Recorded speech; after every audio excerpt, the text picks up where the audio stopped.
Hi, my name is Tajia. In this video, I'm going to show you how to do a basic UiPath process. In this week's tutorial, I'm required to create input dialogues and use them to automate a program named expansit to allow them to type all these various variables into the program. It basically consists of macro recording, and I'm going to show you how I do it. So firstly, let us run the program. You can see that the folder is empty. We don't have a screenshot yet. Okay, now let us run the program. Okay, you can see that it shows up an input dialog, and I'm just going to write a random email, then an employee ID which is in integer 1 2 3 4. Okay, then now you can see that the program is running itself.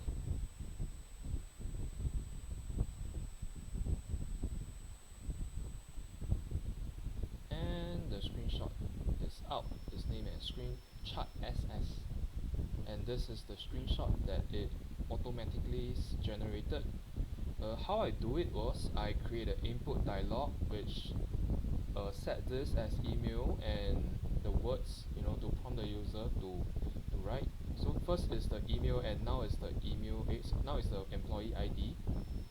Then the next step is basically using recording, basic recording, and it basically sets a type into activity into it, and I set email and employee number. This part is quite important because without the string it will be integer which cannot be shown. So this two type into activity will generate the variables from the input dialog. They will retrieve the variables from the input dialog. Then this will convert it into string in order to be typed into the report. And in this part, it actually follows add expense, and follow up. Basically, I'm just using the recording function to generate all the steps which are indicated within the tutorial's instruction.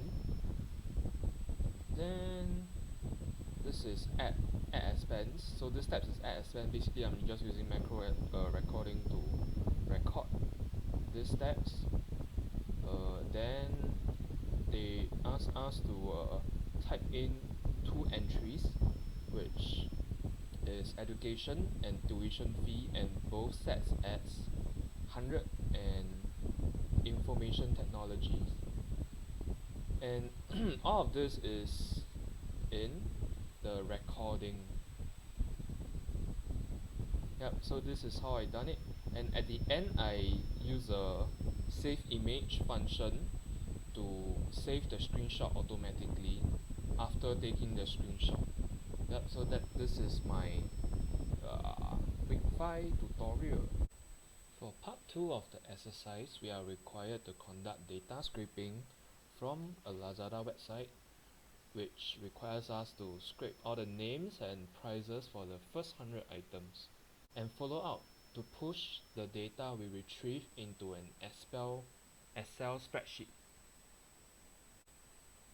So how I do it was, first I create a sequence which allows me to open a website using the open browser.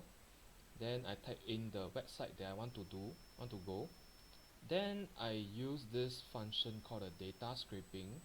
So how it is used is by simply kicking the price that we want, then click select the second element and select another item's price again. Then just name this as price. Then follow up, they will just retrieve all the value. And this is basically what I did for the price and the name in the second sequence. So what we conducted here was basically to navigate to a website and retrieve the data stored in them and allocate them a name. Then you can look at the next Excel application scope. This part is basically allowing me to create a brand new Excel file and assign the data that then create a kind of like a Boolean checkpoint, which allows me to later check if this is the first time I run the program. Because if it's the first time, I can add a header to them, and if this is not the first time, we can simply just append the data we have from the price and the name.